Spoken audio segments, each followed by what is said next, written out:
Hello friends, this is Chetan. Recently United nation ने अपनी एक रिपोर्ट पब्लिश की और इस रिपोर्ट में ये कहा गया कि 2025 तक भारत एक बड़ी पानी की किल्लत से जूझेगा, या यूं कह लीजिए कि 2025 तक भारत में बड़े लेवल पर पानी की कमी आने वाली है। आप ये देख सकते हैं, हिंदुस्तान टाइम्स की न्यूज है। UN predicts ground water level in India will reduce to low by 2025। और अगर ऐसा होता है तो ये भारत के लिए चिंता करने की बात है। तो इसका नेगेटिव इम्पैक्ट भारत पर बहुत बुरा पड़ने वाला है। समझेंगे क्या है ये यूनाइटेड नेशन की पूरी रिपोर्ट और इस रिपोर्ट में और क्या क्या कहा गया, स्पेशली इंडिया के नजरिए से।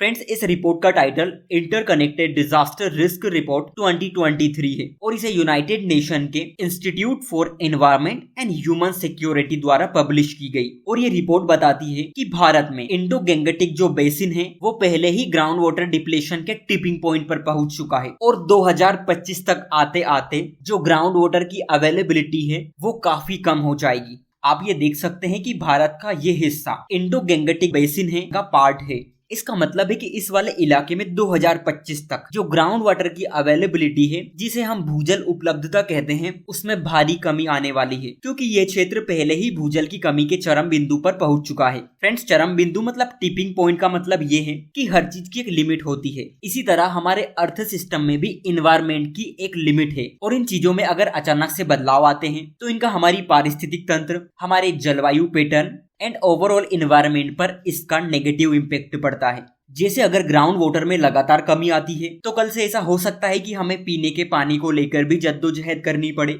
इन्हें ही हम कहते हैं इन्वायरमेंटल टिपिंग पॉइंट्स, और अगर ये बढ़ते हैं तो हमारे लिए मुश्किलें खड़ी कर देते हैं। और यूनाइटेड नेशन की इस रिपोर्ट में 6 इन्वायरमेंटल टिपिंग पॉइंट्स की बात की गई। आइए हम उन्हें भी देख लेते हैं। पहली है भूजल की कमी, जिसे हम ग्राउंड वाटर डिप्लेशन कहते हैं। फिर है ग्लेशियर का पिघलना। फिर है चीजों का तेजी से विलुप्त होना। इसका मतलब यहाँ पर है कि हमारे जो वाटर रिसोर्सेज हैं वो तेजी से खत्म होते जा रहे हैं। फिर है बिल्कुल सहन न होने वाली गर्मी, अंतरिक्ष का मलबा और एक अंधकार वाला भविष्य। यानी इन्वायरमेंट के ये 6 टिपिंग पॉइंट्स में बहुत तेजी से बदलाव आ रहे हैं। फ्रेंड्स, इस रिपोर्ट में चेतावनी दी गई कि दुनिया के आधे से अधिक जितने भी प्राकृतिक जल भरण क्षेत्र हैं वो फिर से भरने की तुलना में तेजी से कम हो रहे हैं। और ऐसे में वाटर लेवल पहले से कम होता है तो हमारे देश के जो किसान हैं उनको किसानी के लिए पानी नहीं मिल पाएगा, जिसका डायरेक्ट इम्पैक्ट हमारी फूड प्रोडक्शन एक्टिविटीज पर पड़ेगा। सऊदी अरब जैसे कुछ देश पहले ही ग्राउंड वाटर रिस्क के टिपिंग पॉइंट को पार कर चुके हैं और भारत भी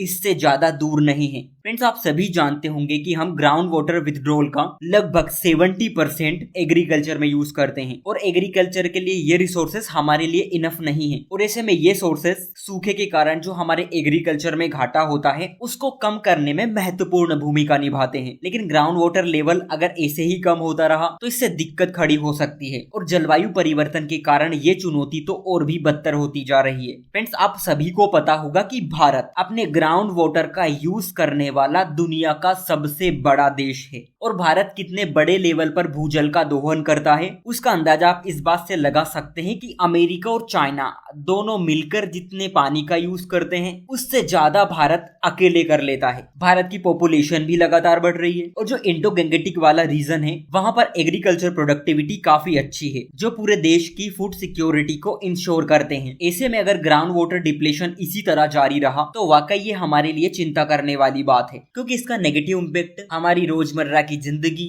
हमारी एग्रीकल्चर, हमारी फूड सिक्योरिटी, हमारे फूड प्रोडक्ट एक्सपोर्ट, हमारे क्रॉपिंग पैटर्न, हमारी आसपास की इकोलॉजी और फाइनली इकोनॉमी पर पड़ेगा।